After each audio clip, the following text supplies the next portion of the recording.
Welcome everyone, welcome two is English notes. आज हम लोग इंटरमीडिएट एनसीईआरटी इंग्लिश लिटरेचर में जो बुक्स आपकी हैं, कौन सी बुक्स हैं? Book 1 flamingo, book 2 Vistas. तो ये बुक्स जो हैं वो किस में चलती हैं? सीबीएसई बोर्ड में और स्टेट बोर्ड्स में भी यही बुक्स चलती हैं। तो लिटरेचर पार्ट में कैसे आप अच्छे मार्क्स लेकर आएँ, क्या करें ऐसा, आंसर कैसे लिखें कि आपको अच्छे ही नहीं बल्कि फुल मार्क्स मिले, उसके लिए क्या करना होता है वो जानेंगे। बच्चों के मन में ऐसा क्वेश्चन होता है कि क्या बोर्ड्स में फुल मार्क्स मिलते भी हैं, कैसे मिलते हैं और क्या मिलते भी हैं।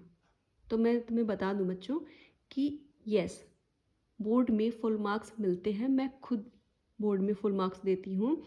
लेकिन कब कब कोई भी आपको एग्जामिनर फुल मार्क्स देता है, तो उसके लिए आपको क्या करना ज़रूरी है, आपके आंसर्स कैसे लिखने ज़रूरी हैं, कैसे लिखने चाहिए जिससे फुल मार्क्स मिले, उसके बारे में आज जानेंगे। तो बच्चों, आपको आंसर लिखने पे अच्छे मार्क्स, फुल मार्क्स तब मिलते हैं जब आप क्या करते हो, आप अपने आंसर में ऐड करते हो कीवर्ड्स। कीवर्ड्स क्या होते हैं?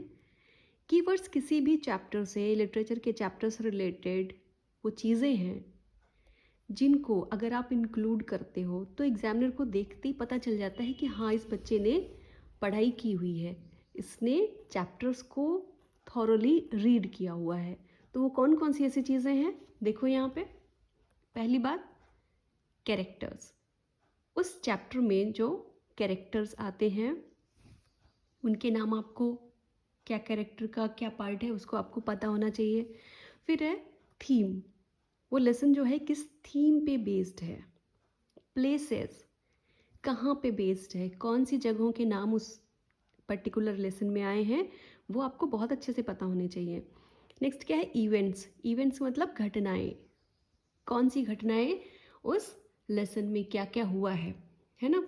और है सेटिंग, कि उसकी जो सेटिंग है, सेटिंग से मतलब है कि कौन से टाइम पे वो जो पर्टिकुलर लेसन है वो सेट है, जैसे कि मॉडर्न एज या मेडिवल एज में है, हिस्ट्री का कोई पार्ट है या फ्यूचर में सेट है।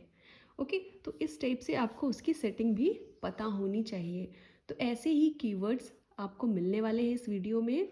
आपके कौन सी बुक का हम करेंगे आज लेसन? फ्लेमिंगो का फर्स्ट जो लेसन है। ओके, और वन बाय वन सभी लेसन्स के आपको यहाँ पे कीवर्ड्स मिलेंगे। तो देखते हैं कौन सा फर्स्ट लेसन है। फर्स्ट लेसन का नाम जो है वो क्या है? वो लेसन का नाम है द लास्ट लेसन। जो फ्लेमिंगो आपकी बुक है उसके प्रोज के फर्स्ट लेसन का नाम क्या है? The last lesson. लिखा किसने है? राइटर कौन इसके हैं? अल्फोंस डॉटे। ओके, तो ये इसमें देख रहे हो, ये जो अंडरलाइन है ये सारे इसके क्या है? कीवर्ड्स हैं।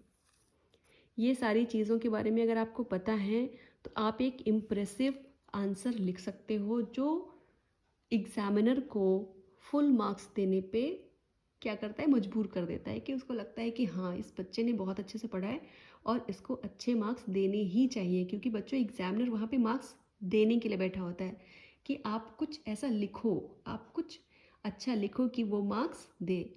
सो आपको ये सारे कीवर्ड्स अपने आंसर में इंक्लूड करने हैं। ओके, तो देखते हैं क्या है। एक्सप्लेनेशन भी आपको मिलेगा पूरे चैप्टर का और कीवर्ड्स भी मिलेंगे। Okay, so let's start. क्या है, किसकी स्टोरी है द लास्ट लेसन? इसमें एक बॉय का नाम है फ्रांस। और फ्रांस कौन है? A French boy is the narrator of this story. हम किसके वर्ड्स में इस स्टोरी को सुनते हैं, पढ़ते हैं? नरेट कौन कर रहा होता है? फ्रांस। फ्रांस जो कि एक फ्रांस का रहने वाला बच्चा है, स्कूल बॉय है, स्कूल जाता है। Okay, Franz hates his teacher M Hamel. और फ्रांस को उसके टीचर जो एम हैमल है वो बिल्कुल भी पसंद नहीं है।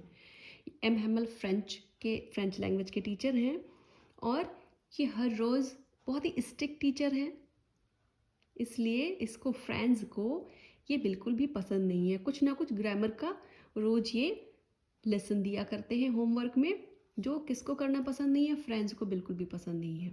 Okay, because he has no interest in studying French. उसको फ्रेंच पढ़ने में बिल्कुल भी इंटरेस्ट नहीं है। किसको? फ्रेंच, जो बच्चा है। An order came from Berlin after taking over the districts of Alsace and Lorraine. एक ऑर्डर निकलता है बर्लिन से आफ्टर टेकिंग ओवरटेक जब करते हैं डिस्ट्रिक्ट्स को, अल्जैक और लॉरेन की। ये फ्रांस कहाँ का रहने वाला है? ये अल्जैक का रहने वाला है। और ये पार्ट जो अल्जैक और लॉरेन है, अभी तक ये फ्रांस के अंडर आते थे, लेकिन अब ये बर्लिन के अंडर आएंगे। यानी कि वहाँ पे अब क्या होगा, देखो आगे क्या लिखा हुआ है, दैट हैंस फोर्थ का मतलब अब से, only German would be taught in the schools. एक ऑर्डर निकलता है जब इन डिस्ट्रिक्ट पे कब्जा हो जाता है किसका? जर्मनी का, बर्लिन का। तो कहाँ पे, कौन सी डिस्ट्रिक्ट है ये? अल्जैक एंड लॉरेन। तो वहाँ पे एक ऑर्डर निकलता है कि अब वहाँ पे फ्रेंच नहीं पढ़ाई जाएगी, अब वहाँ पे कौन सी लैंग्वेज पढ़ाई जाएगी? जर्मन पढ़ाई जाएगी। ये बच्चों जो इस स्टोरी की सेटिंग है, ये कहाँ पे है? ये फ्रैंको प्रशियन वॉर के टाइम की है। 1871 के टाइम पे ये वॉर हुआ था और उस टाइम पे कब्ज़ा हो गया था फ्रांस के कुछ पार्ट पे जर्मनी का। ओके, तो ये जो अल्फोंस डॉटे हैं, ये भी एक फ्रेंच नॉवलिस्ट और स्टोरी राइटर हैं, शॉर्ट स्टोरी लिखते हैं ये। तो ये एक हिस्ट्री का पार्ट भी आप इसको बोल सकते हैं। Friends came to know that it was the last lesson in French that M. Hamel would give him. और आज फ्रेंड्स को पता चलता है, उस दिन पता चलता है कि जो आज का जो लेसन है जो एम हैमल देने वाले हैं, वो फ्रेंच लैंग्वेज में लास्ट लेसन होगा। ओके, तो इंस्टेंटली, तुरंत ही क्या हो जाता है कि French developed liking for his teacher M Hamel. तो तुरंत ही फ्रेंच को ये सुन के फ्रेंच को शौक भी लगता है कि अब से वो फ्रेंच नहीं सीख सकेगा। तो अब लाइकिंग, वो उसके लिए किसको पसंद करने लगता है? वो एम हैमल को एज अ टीचर पसंद करने लगता है कि French felt sorry for not learning his lessons properly. और जो फ्रेंड्स है, अब उसको अपने जो फ्रेंच के लेसन्स थे उसको ना पढ़ने पे, उसने प्रॉपर कोई लेसन नहीं पढ़ा था, तो अब उसको पछतावा होता है, रिग्रेट होता है, वो सॉरी फील करता है कि उसने क्यों नहीं पढ़ा अच्छे से लेसन्स को। M Hamel praised French as the most beautiful language in the world, है ना। तो जो फ्रेंच टीचर हैं एम हैमल, वो अपनी लैंग्वेज को, जो फ्रेंच लैंग्वेज है उसको क्या प्रेज़ करते हुए, प्रेज़ का मतलब है उसकी बड़ाई करते हुए, प्रशंसा करते हुए। कैसे प्रशंसा करते हैं उसकी? कि as the most beautiful language in the world, कि वो दुनिया की सबसे ब्यूटीफुल, सुंदर लैंग्वेज है। और उस दिन का माहौल क्या होता है कि उस दिन वो बहुत अच्छे से तैयार होके आते हैं, जैसा कि वो इंस्पेक्शन वगैरह पे तैयार हुआ करते थे। ओके, तो लास्ट वर्ड क्या है? His last words on the blackboard वर विवेला फ्रांस। और वो लास्ट में कुछ बोल नहीं पाते हैं, उनका गला इमोशनल होके वो, उनका गला रूंध जाता है इमोशन से, तो वो लास्ट में कुछ बोल नहीं पाते हैं और कुछ वर्ड्स लिखते हैं ब्लैक बोर्ड पे। वो क्या लिखते हैं? विवेला फ्रांस, लॉन्ग लिव फ्रांस। तो इस टाइप से लेसन एंड हो जाता है। तो इस किस पे बेस है? इसकी थीम जो है, कीवर्ड्स आपको मिल गए हैं। थीम इसकी जो है वो क्या है कि अपनी जो लैंग्वेज है, कोई भी अपने कल्चर को प्रिजर्व करने के लिए उसकी लैंग्वेज को प्रिजर्व करना बहुत ज़रूरी होता है। Everyone should praise one's language. Okay, तो सभी को अपनी लैंग्वेज को बचाने के लिए, अपनी कल्चर को बचाने के लिए लैंग्वेज को बचाए रखना बहुत ज़रूरी होता है। ओके, सो मिलते हैं नेक्स्ट वीडियो में। अगले लेसन को उसमें एक्सप्लेन करेंगे, उसके कीवर्ड्स आपको मिलेंगे।